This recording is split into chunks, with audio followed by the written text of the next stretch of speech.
उमेश और रीटा की शादी के 10 साल बाद उन्हें बेटी होती है। रीटा, तुमने मुझे जिंदगी की बहुत बड़ी खुशी दी है। तुम भी ना, ये सब भगवान की कृपा है। बस हमारी बेटी बड़ी होकर कुछ अच्छा करे। रीटा की सास बिंदिया ये खबर सुनकर गांव से चली आती है। हम अब से यहीं रहेंगे, दादी पोती साथ में खेलेंगे। अपनी पोती का नामकरण भी हम ही करेंगे। आज से हमारी गुड़िया का नाम होगा सना। आओ मेरी गुड़िया, दादी के साथ खेलोगी ना। वक्त गुजरने लगता है, सना बड़ी होने लगती है। अब सना 10 साल की हो गई है। दादी पोती एक साथ एक ही कमरे में सोते हैं। एक रोज सना आधी रात को घबराकर उठ जाती है। अरे क्या हुआ मेरी बच्ची, तू इतनी घबरा क्यों रही है? दादी, मैंने एक औरत को देखा जो मेरे बेड के नीचे से निकलकर मेरे ऊपर आकर बैठ गई और मुझसे कुछ कहना चाह रही है। अरे बिटिया, मैं हूं ना तेरे साथ। देख देख, तेरे बेड के नीचे कुछ भी नहीं है। मेरी बच्ची आराम से सो जा। अगले दिन फिर वही सब होता है। फिर सना सपना देखकर उठ जाती है। दादी, सपने में फिर मैंने उसी औरत को देखा। वो फिर उसी तरह मेरे बेड के नीचे से मेरे ऊपर आकर बैठ गई है और मुझसे यहाँ से जाने को कह रही है। कौन हो सकती है और कोई तेरे सपने में क्यों आएगा? अच्छा बेटी, वो दिखने में कैसी है, तू बता सकती है? हाँ दादी, बड़ी बड़ी आंखें, गोल चेहरा, लंबे बाल, मोटे मोटे गाल, पतली दुबली, मानो जैसी कोई मॉडल हो। क्या? ये तो नीता है, लेकिन उसका तेरे सपने में आने का क्या मतलब है? दादी, ये नीता कौन है? अब कुछ नहीं मेरी बच्ची, तू सो जा। हाँ। अब बिंदिया की डर के मारे हालत खराब हो जाती है। वो रात भर सो नहीं पाती। अगली सुबह बिंदिया सारी बातें उमेश से कहती है। उमेश, वो वापस आ गई है। इस बार उसने अपना शिकार हमारी सना को बनाया है। सना को कुछ हो गया तो हम तो मर जाएंगे। क्या माँ, आप भी कैसी बातें कर रही हो? सपने से भला क्या होता है? कौन सा वो सच में निकल कर बाहर आ जाएगी? माँ, आप है ना कुछ ज्यादा ही सोच रही हैं। इस बात को यहीं खत्म कर दीजिए। और देखिए, रीटा को इसके बारे में कुछ भी खबर नहीं होनी चाहिए। उमेश की बातें बिंदिया के दिमाग से आर पार हो जाती है और वो नीता के बारे में ही सोचती रहती है। पहले तो सना को सपने रात में आते थे, लेकिन अब तो उसे दिन में भी सपने आने लगते हैं। एक शाम जब सना सोकर उठती है और जोर जोर से रोने लगती है। नहीं, मेरी मम्मी को कुछ मत करना। मैं वो सब करूंगी जो तुम कहोगी। क्या हुआ मेरी बच्ची, तू रो क्यों रही है? मम्मा वो आपको मार देगी। वो रोज रात को मेरे सपने में आती है, कभी मेरे बेड के नीचे तो कभी मेरी अलमीरा के पीछे छिपी रहती है।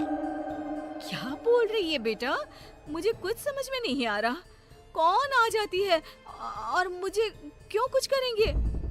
अम्मा, एक औरत मेरे सपने में आती है, मेरे बेड के नीचे से निकलकर मेरे ऊपर आकर बैठ जाती है और कहती है ये उसका घर है, वो आपको मार देगी क्योंकि आपने उसकी जगह छीन ली है इस घर में। बेटा, ऐसा कुछ नहीं है और सपने ना सच नहीं होते। आपकी मम्मा को कोई नहीं मार सकता। रिया सना को तो शांत कर देती है, लेकिन उसके दिमाग में ये सब चलने लगता है और वो अपनी सास को ये सब बताती है। ये सब मुझे पता है रीटा।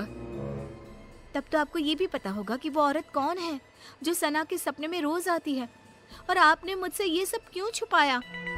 हमें कुछ नहीं पता बहू।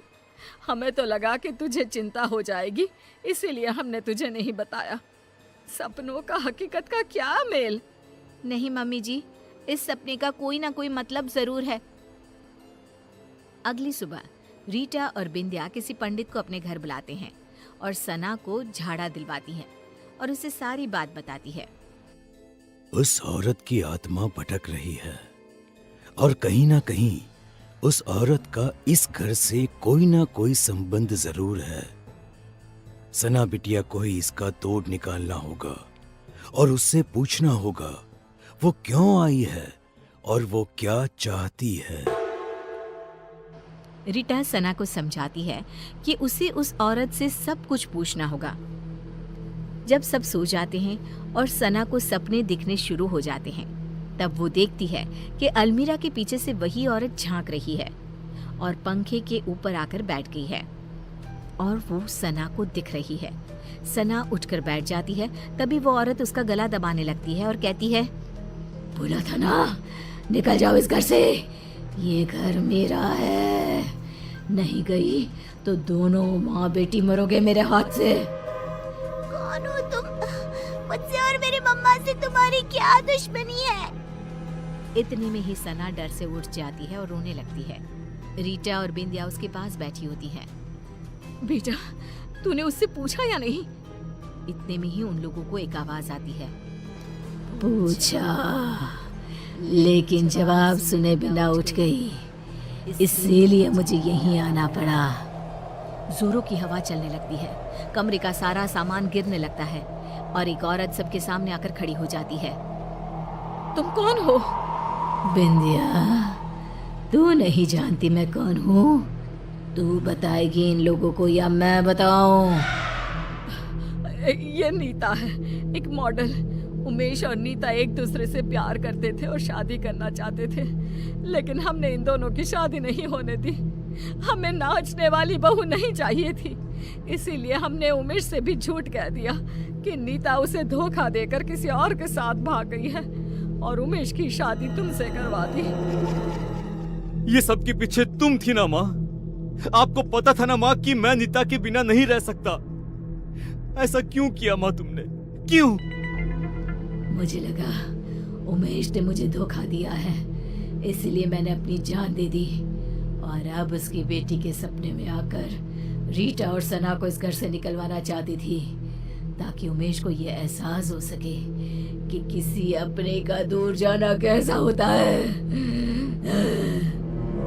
तुम्हारी गुनहगार तो मैं हूँ नीता, तुम मुझे मार दो और अपना बदला पूरा कर लो। मुझे माफ कर दो नीता, मैंने माँ की बातों पर भरोसा कर लिया और एक बार भी तुम्हारा पता लगाना जरूरी नहीं समझा।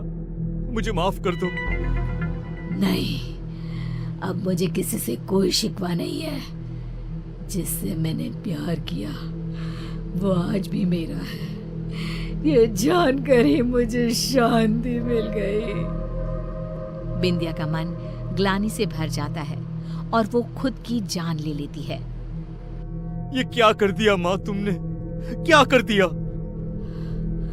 एक बेकसूर की जिंदगी खत्म कर दी मैंने। अब मुझे जीने का कोई हक नहीं बचा। हमें माफ कर देना नीता। बिंदिया की मौत हो जाती है और नीता की आत्मा को शांति मिल जाती है। उमेश नीता को अपनी पहली पत्नी का दर्जा देकर उसकी तस्वीर अपने घर में लगवा देता है और सना और रीटा के साथ खुशी खुशी जीने लगता है।